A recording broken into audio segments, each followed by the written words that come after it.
This is exactly what's taking place in today's society with us in America here.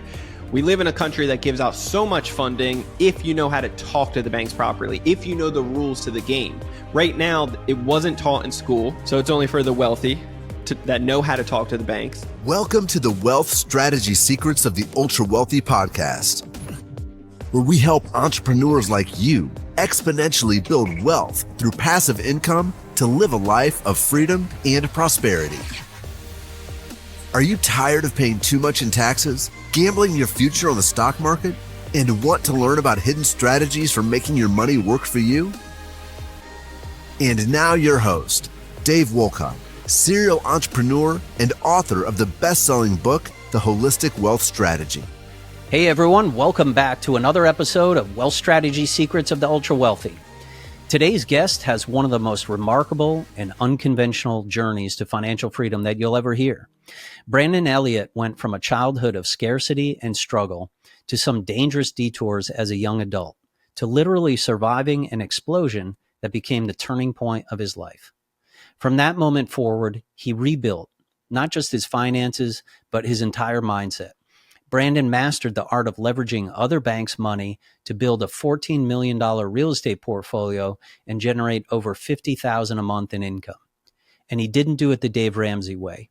He did it through creative financing, strategic credit stacking, and playing the wealth game by a completely different set of rules. In this episode, Brandon reveals how you can create capital seemingly out of thin air, protect yourself from risk, and accelerate your investing through strategies that most people don't even know exist. If you've ever wished you had more liquidity to invest or grow your business without touching your own savings, you want to listen closely to this one. And now on to the show. Brandon, welcome to the show. What's up, Dave? Thanks for having me. I appreciate it.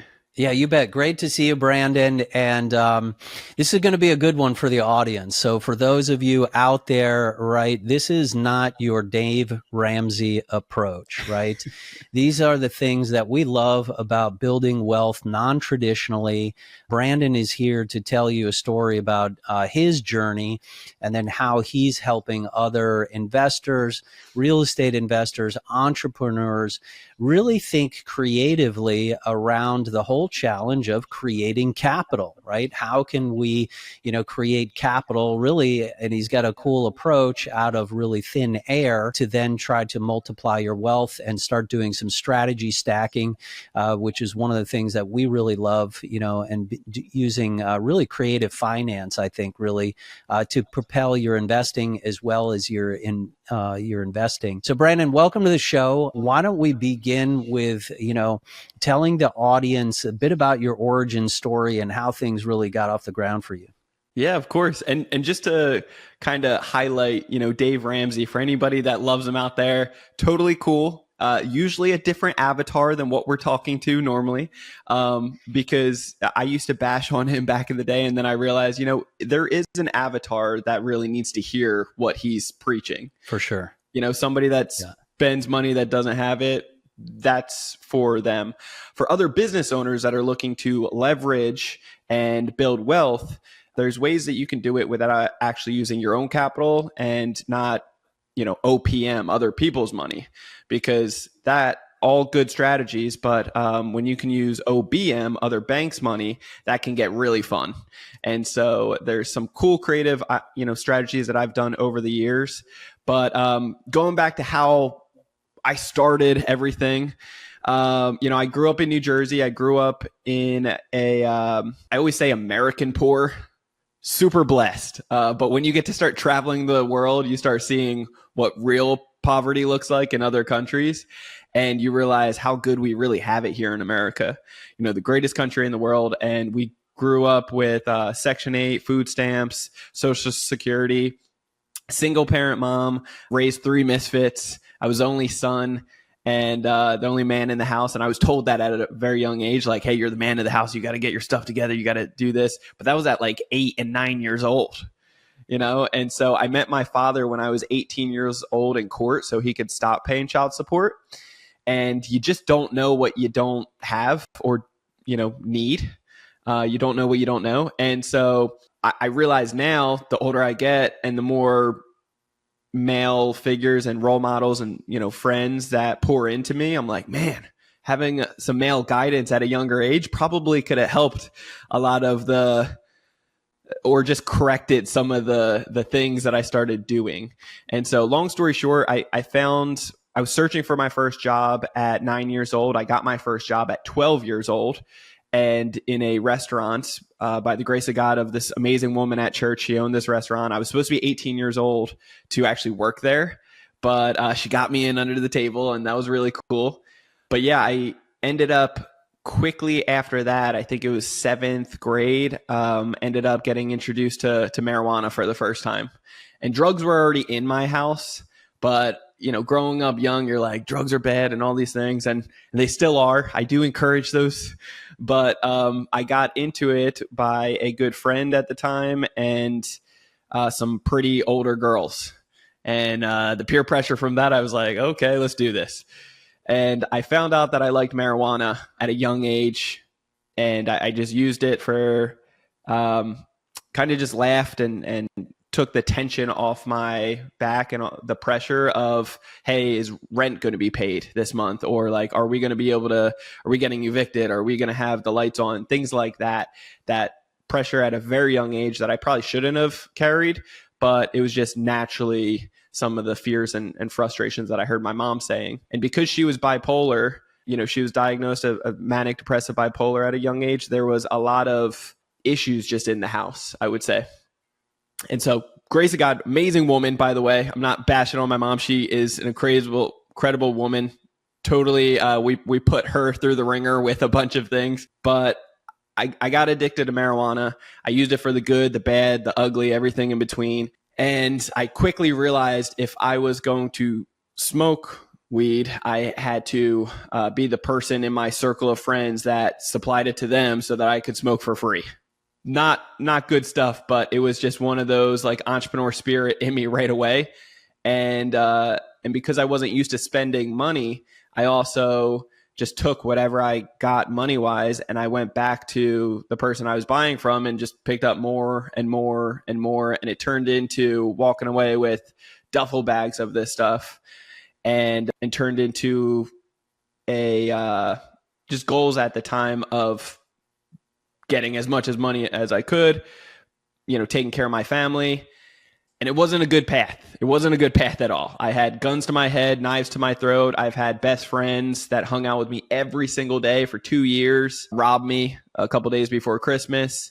I had cops knowing about me. I had friends that I hung out with in down the street that were going to either jail or prison, or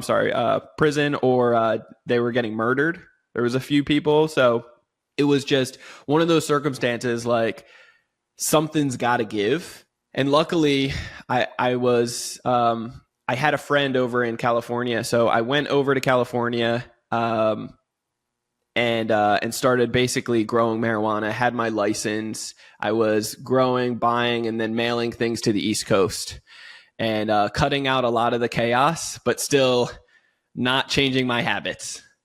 I used, again, marijuana for the good, bad, ugly, everything in between. And I smoked a lot every day, and I was depressed. I was unfulfilled. And one day, September 24th, 2013, I had an explosion in my apartment where everything changed.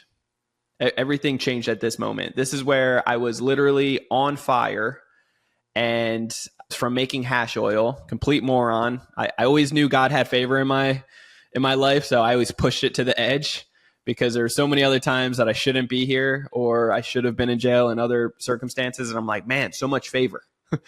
And this time he protected me as well. But it was also one of those situations that a little slap on the wrist, a little scare, it wouldn't have changed my direction. And so with my personality type, I needed something drastic, like literally an explosion and being on fire to change my life. And so that's what happened. I got tossed into my living room. I ended up burning 40% of my body. I was on fire. My shirt burnt off me. I ripped off my basketball shorts at the time, and that turned into like a plastic, basically. It was crazy. And I just start seeing my skin peeling off me. And I was like, ooh, this isn't good.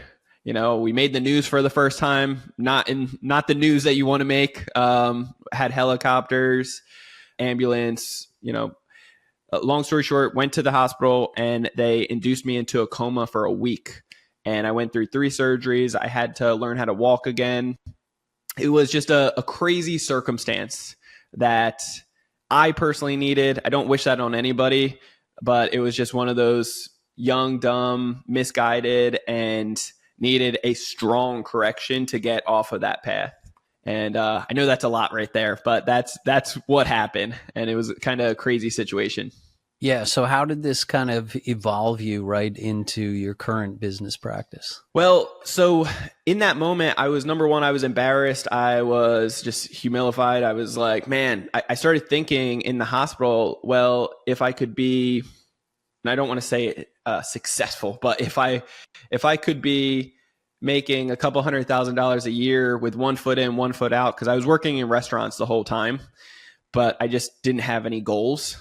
So if I could do something half decent, but just on the wrong side, what if I got on the correct side and I could feel morally good about myself? If I could, keep my head up high and tell my family members or, my nieces that were growing up, nephew and nieces, about what I do for a living and be proud of it.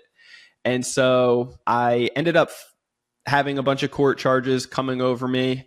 And I was facing 12 years in prison. I ended up fighting it in court and went to trial and ended up, instead of getting 3 years, which I was about to settle for, the judge gave me an opportunity to kind of tell my story. And I was prepped by a mentor at the time. And she gave me house arrest. She gave me 2 felonies, a misdemeanor, which just last year we were able to get changed around and totally cleaned up, which was awesome when they said it was impossible. But that is where I started getting on the path when I was on house arrest. Like, something had to give. And so I started studying all the books, podcasts, and YouTube on real estate. Because at one point in 2011, I was doing door-to-door sales for Kirby vacuum cleaners for 6 months, and I was really good at it. I knocked on somebody's door that was a real estate investor. He had a company, and he was like, "You got to work for me."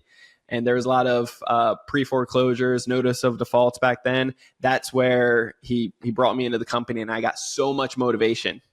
They had systems in place. They were really making a difference. It was just incredible. And so I remembered that feeling that I had, and I was like, man, real estate's got to be the thing. And so I started studying it, and it was the first time in my life that I was like really lighting up.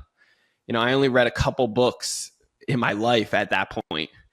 And so when I started reading about real estate and the BRRRR strategy, that's what I got gravitated towards. It was something like, man, this is what it's going, like, this is the path. And long and behold, I still had a poor mindset. I grew up, that way. I didn't have friends with money. I didn't know. I was working a restaurant job, and on paper it showed $1,900 a month. You can't really qualify for too much with that. And so I was just determined to, well, how am I going to make this happen? And I figured out how to actually talk to the banks properly, and that the banks do want to lend to you. They have to, right? That's the business they're in, but they're looking for low risk and high risk. And so that's where I've been able to talk to them properly and get affordable rates at as low as 0% to be able to buy properties, complete renovations with it, protect myself with contractors, and do the whole BRRRR strategy. And so for any of the listeners that don't know, I'm sure a lot do, but the BRRRR strategy is buy, renovate, rent, refinance, repeat. And so the whole goal is to have little to no money into each project. And so that started changing my life. Over 2 years, in 2015, I started buying real estate. 2 years later, we had 10 income producing properties. We were collecting about $10,000 a month from it. And that was like where everything just started going in the right direction. And what does your portfolio look like today?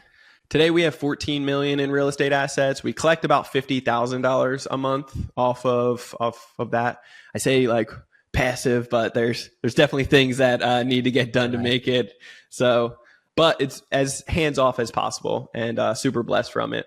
Yeah, no, what an amazing journey, Brandon. And this is exactly what, gives me the motivation to do this show and a lot of the things that we're doing, right? Because Unfortunately, people have traumatic experiences in life, whether it be a health issue, a family issue, circumstances like, you came from, to really have that deep, light bulb moment where you need to make a massive shift in your life. And so for those out there listening, right, you have the opportunity, if you haven't had a big event in your life, to be able to change a trajectory. If you're on a trajectory that's not serving you well, or it's misaligned to your values or your goals and things, then change it now, right? Yeah. Before something, significant happens like that. So I appreciate your transparency and, sharing that story. I'm sure it's been very challenging, but I mean, what an amazing story. And how old are you today? I'm 35 now. So 35, and you have 14 million in assets. I mean, that's amazing, right? And it's always amazing to me that people, if you've ever played the Rich Dad, Poor Dad, the board game, right? We got that out, and it was so funny. I remember it was like a $250 board game, when it first came out. But it still holds true this day. And we have, our families played it and everything like that. But you can learn certain things, how, for instance, the person working at the restaurant, right, can actually get out of the rat race quicker than a high paid lawyer. Right? Because it's all about being smart with your capital, understanding how to utilize, different financially savvy, techniques, such as you're going to really talk about today. So why don't we start to unpack, some of your expertise there? So there's a lot of people out there. We have very sophisticated listener base. They probably have great credit, things like that. But people are at all kinds of different stages. Maybe people are thinking about setting up a side hustle business, so there's no credit associated to the business, or they just have maybe good credit just personally, but maybe they only have like two cards or something like that in place.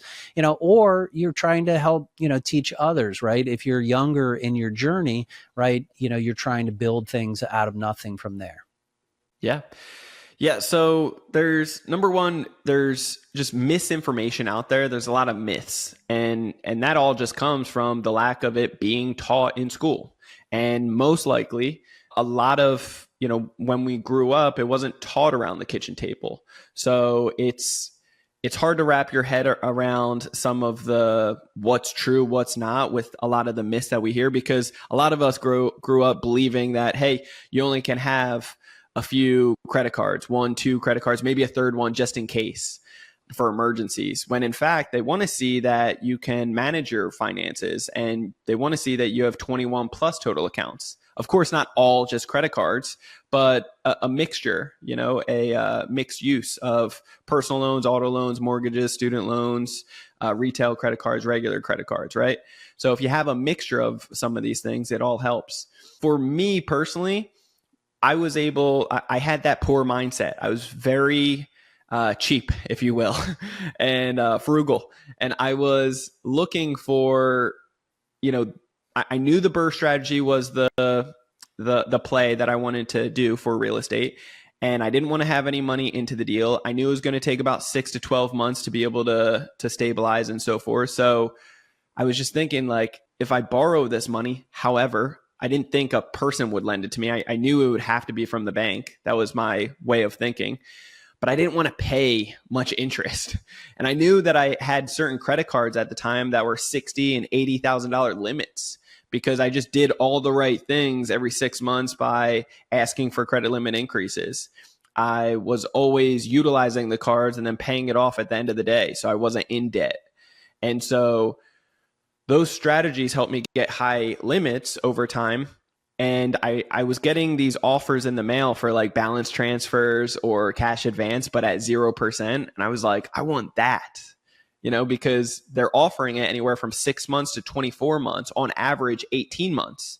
And to me, I was like, great, that's more than enough time. And so what I did was start figuring out how to talk to the banks, ask them, is there any promotional rates going on behind the scenes where I can actually get this 0% funding? And sometimes it would be a flat fee, 1 to 3%.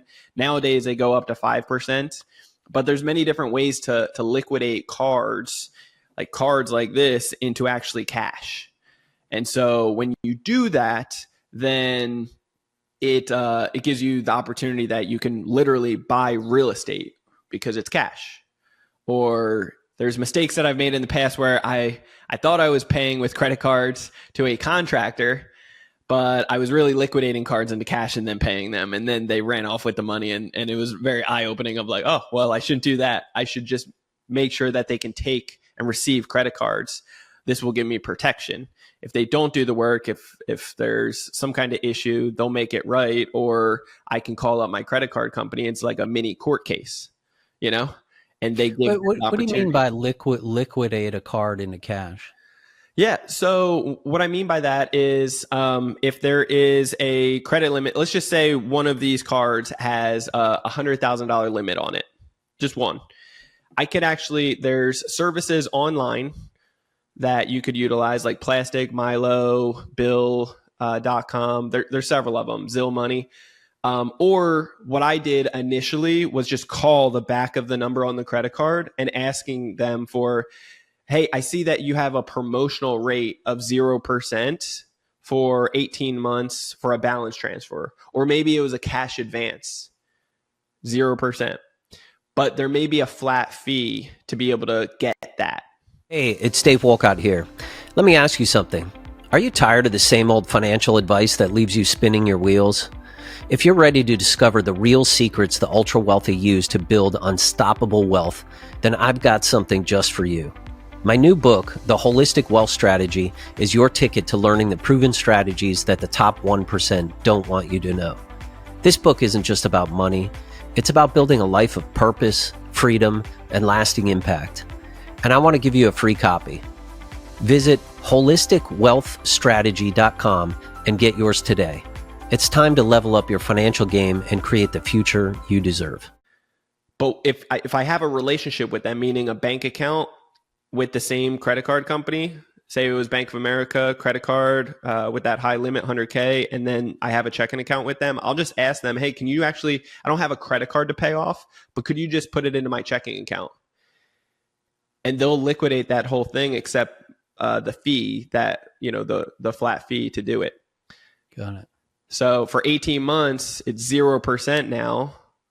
And now I have that liquid cash that I can go buy the real estate with. I can complete the renovation. I can use it for whatever, to start a business, grow a business, scale a business, inventory, you know, hire on the best of the best. You know, it really sets you up for tremendous leverage. With all that being said, again, Dave Ramsey approach, you need to be disciplined, and I don't give anybody permission with my strategies to utilize this to buy a $20,000 Gucci sweatshirt. Yeah. Or buy a Lamborghini if you can't afford, like buy the asset that pays the dividends, gets the profit that affords the Lamborghini. Yeah. Yeah. Does that make sense? Yeah, absolutely. So, I mean, let's start with, let's start with step one, right? I mean, I'm assuming that there's probably two levels of people. Let's talk through two different scenarios. Sure. So, number one is, let's say you're running a business, couple of businesses, but you've been overutilizing those, right? For whatever, let's say you've got a cyclical business, right? So you're kind of overutilizing those. What would be the best strategy to do some of those 0% kind of balance transfers, right? That would be step one. And then the scenario two would be, how can someone who's wanting to create a side hustle, wanting to create some of that, liquidity to go buy an asset, right? But they don't have anything yet. Yeah. So when it comes down to, first off, like if you have balances on the personal side, a lot of people do this. A lot of people, when they're trying to start a business, grow a business, they're actually just leveraging the personal side. And Right. Therefore they see their scores go up and down like a seesaw. And it's because of high utilization. If you're doing business related activities, make sure you're utilizing, number one, a business product, like a business credit card. And then if you can, find the 0% introductory offers for 6 to 24 months. Take advantage of that, because that gives you leverage to be able to go all in and start the business, grow the business, scale it. Make sure that this isn't for like a 30-year fixed type of mortgage. This is for, or even just your skin in the game to do so. This is for something like a fix and flip, or something that you believe you're going to get your ROI within 3, 6, 9, 12 months. If you have 18 months to pay it off, get it done within 12 so that you have time for backup plans just in case. Does that make sense? Got it. Yeah. So we broke it down. We broke it down to a 4-step process that gets it, like, it's the way. And so number one is really understanding the training on how these banks and lenders are judging you. A lot of people out there think it's just about their FICO score, and it's not. There's 6 boxes that make up your credit profile, and there's 10 different metrics just on those 6 boxes that have a very high indication of yes or no to these banks. And of course, yes, it represents the FICO score, but there's a lot of things that can be manipulated with that. So you just want to be very aware of the elementary stuff that should have been taught in school but isn't, of the 6 boxes. And there's 45 different metrics on how these banks and lenders are judging us. And so if you don't know the rules to the game, this is like real life Monopoly. So when we're playing Monopoly, we all know that when you pass go, you collect what?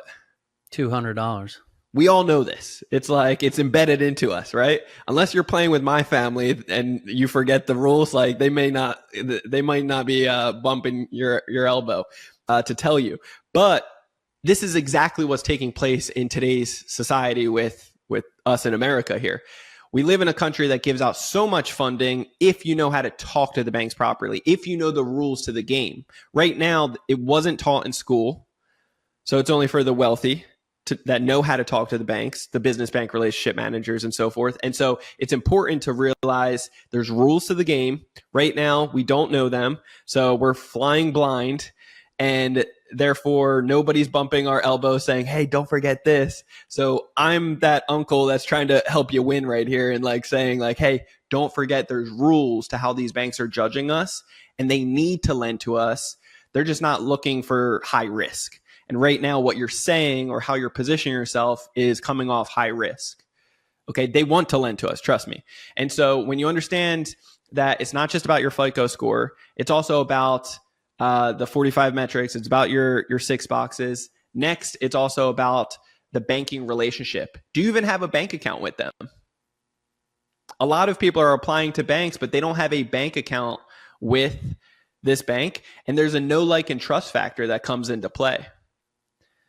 And so they want to see you. They want to see your activity. They want to track the data behind it and see if you align with one of their ideal members that they make money from, but also is a low risk, right? They want to track that data because they have a ton of data on us.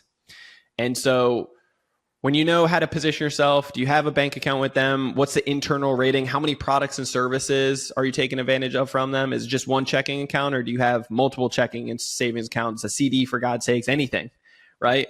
They offer a ton of products and services. How many are we actually taking advantage of? And then the internal rating, it's how many transactions are taking place per month.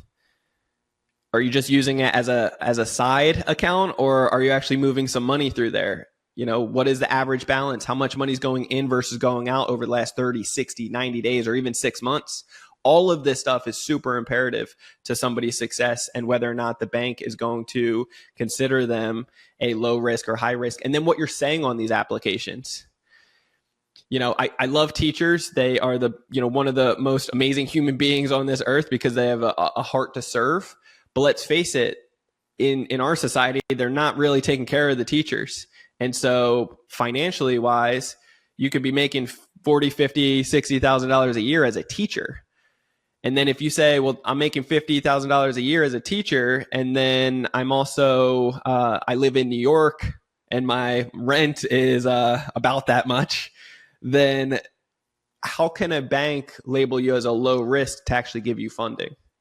Yeah, so interesting, right? So you're saying that to create a relationship with your banker, right, even though you may not necessarily ask. So, I mean, this is a really fascinating topic, right? I mean, I've applied for many small business loans over the course of running different businesses over the years. I've had relationships with different bankers, kind of small, medium, and large. But most of that, when we've looked for capital, could be accessing a business line of credit or maybe long-term debt, right? You're creating that relationship really to do that. But what you're advocating here, if I understand correctly, is to create that relationship, set yourself up the right way. And then you're talking about saying, hey, what type of credit card offers do you have? Well, not just credit cards, but yes to everything else. So any financial products and services that the banks offer. With that being said, you're not going to be able to get a loan at 0%. Yeah. But there are tons of other financial products at, very affordable interest rates. And to get the 0% type of funding, it's going to be in the form of credit cards. Now, a lot of people get freaked out with that. Like, well, Brandon, I don't want that. It's very simple. You just stay organized in a spreadsheet, one place to look, one place to go, and to stay organized without overcomplicating that piece of it. And it's just like as if you're borrowing money from your parents, your friends, family. You should feel morally responsible to pay them back on time. It's a big, big responsibility. But instead of you losing sleep over it or making Thanksgiving awkward because you borrowed money from Uncle John and he's wondering how the project's going, you can rest assured knowing that you know how to talk to the banks, you know how to get a lot of funding, and you can do it every 6 months. So should people be looking for those offers in the mail that we typically throw in the garbage, or is there another consolidated way to really identify where are some of those good low interest or zero interest options? Yep. Yeah, they should definitely be looking at that spam mail that you get. Don't throw that stuff out. You should keep it to the side and just pile it up for the time when you are ready to apply to different banks and different products to verify what kind of offers are there. You should definitely have a bank relationship. The longer you've been with the bank, the better. The more products and services, the better. The stronger your internal balance is and money going in versus going out, the better. Like the stronger you have that relationship, it's all in your favor. Now, you mentioned something as far as in the past you were getting loans for certain things. Loans, specifically certain like SBA and other type of products, loans at a certain dollar amount, they're going to require documentation. And this is a big thing that a lot of people get caught up on of like, well, Brandon, I don't qualify for any of that. I don't have good tax returns. They're going to deny me.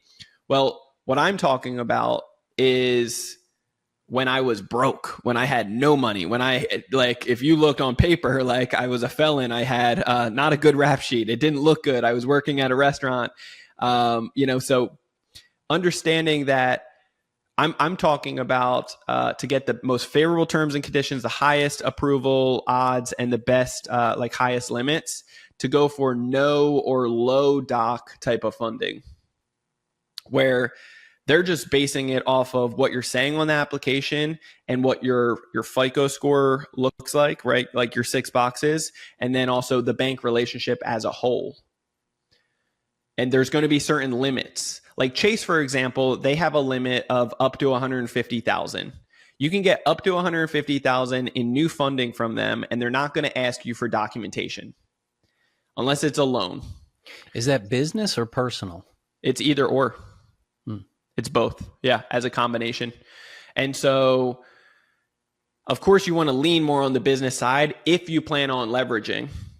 If not, then you should still stack up and prioritize personal credit as well, because the more that you have very high limits, very good, credit lines in general and strong bank relationships on the personal side, new banks will see that and they're going to say, oh, Dave knows how to treat his money and these banks trust him with $100,000. We need to match that or go even higher. Yeah, got it. And so it really I sets think you up for another success. huge issue, at least personally, and it's probably got to be industry wide as well, Brandon, is that it's friction. Okay. We're talking about accessing short-term capital, right? Whether that's on the business or the personal side. And in the real estate space, right, they call that hard money lending. Yeah. On the business space, we actually run a private credit fund.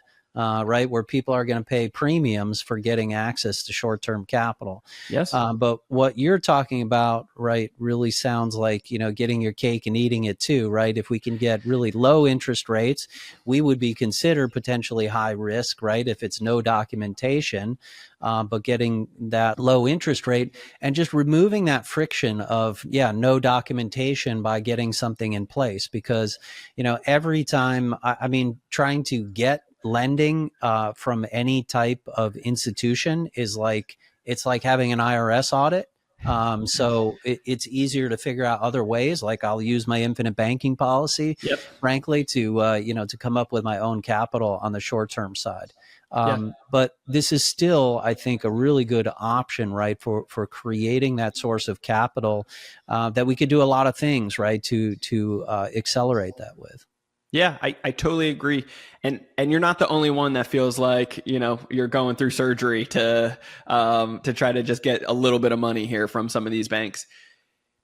It doesn't need to be like that is the thing. It's and all of us here have a bank in our mind right now that you're like, man, I hate this bank. Chase sucks. Wells Fargo's the worst. Bank of America, they are my bank. That we all have that. The simple truth is this.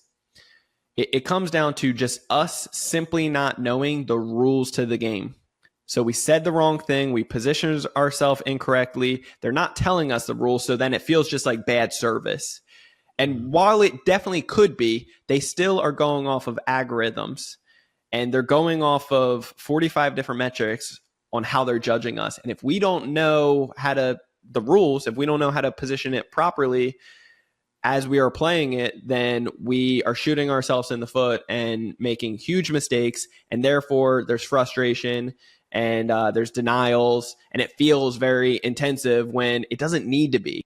Like we show people how to get up to $500,000 with rates as low as 0%, getting up to 90% approval odds. And something you can actually repeat this every 6 months per person.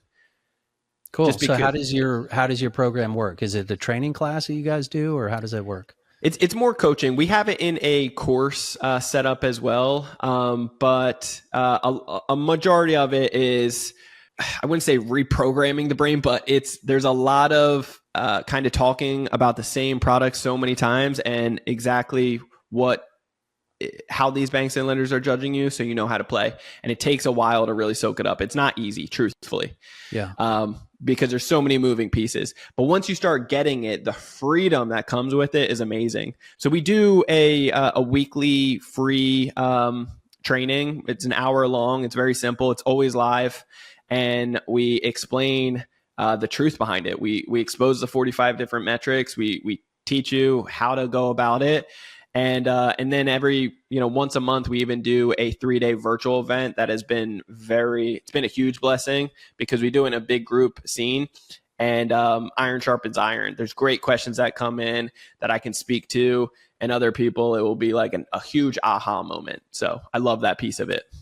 Yeah, no, that's awesome. So basically what you're saying is, if you can educate people and they understand how the system works. And I will say that basically that system, it's kind of like also, the point system on the credit cards, right? Trying to maximize those.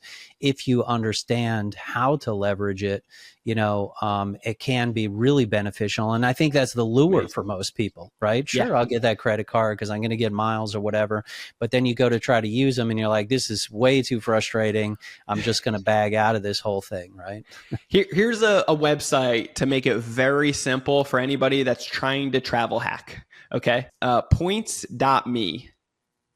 Okay. Points.me. Go to that website.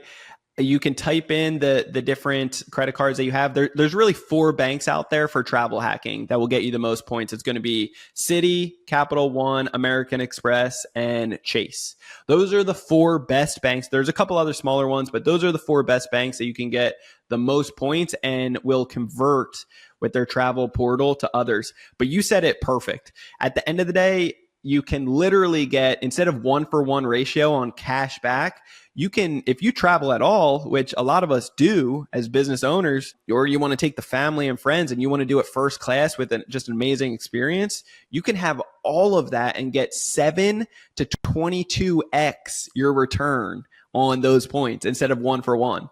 It's incredible. I love it. We haven't paid for a flight in, I think, 6 or 7 years, and it's always first class. It's a nice experience. And so now you have more money that goes towards your adventures when you're traveling the world. It just makes it that much more fun. Yeah, no, it's such a more efficient way to do it. So Brandon, if you had just one piece of advice that you could share with the audience about how they could accelerate their own wealth trajectory, what would it be? Well, I would say connect with you guys, number one. I think that would be a no-brainer, right? If you guys are actually in business, making good money, then it would be a no-brainer to sit down with Dave and your crew. As far as if you haven't considered leveraging and using OBM, other banks' money, then there's rules to the game.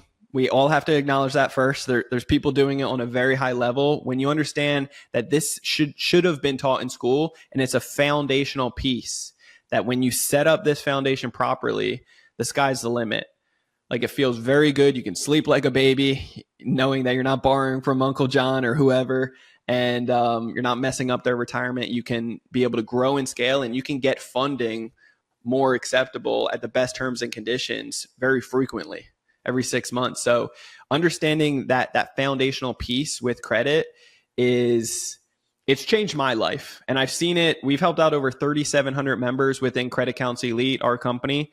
And I've seen it time and time again. So I know if it could work for a misfit like me, making all the mistakes in the past, it could work for anybody. If you give it the time that it deserves, it can be a huge, huge blessing. Yeah, no, it's a great hack for sure. So really appreciate your time and insights today, Brandon. If anyone wants to check out your program or join your workshop, what is the best place? Yeah, you can check out creditcounselelite.com/start. I believe that's a great resource. Otherwise, just check out our website, www.creditcounselelite.com. If you want to connect with me on social media, on Instagram, it's Credit Counsel Elite. Otherwise, my personal one is Brandon Elliott Investments. Awesome. Thanks again, Brandon. Appreciate it. Thanks, Dave. I appreciate you. Thank you so much. Thanks for listening to this episode of Wealth Strategy Secrets. If you'd like to get a free copy of the book, go to holisticwealthstrategy.com. That's holisticwealthstrategy.com.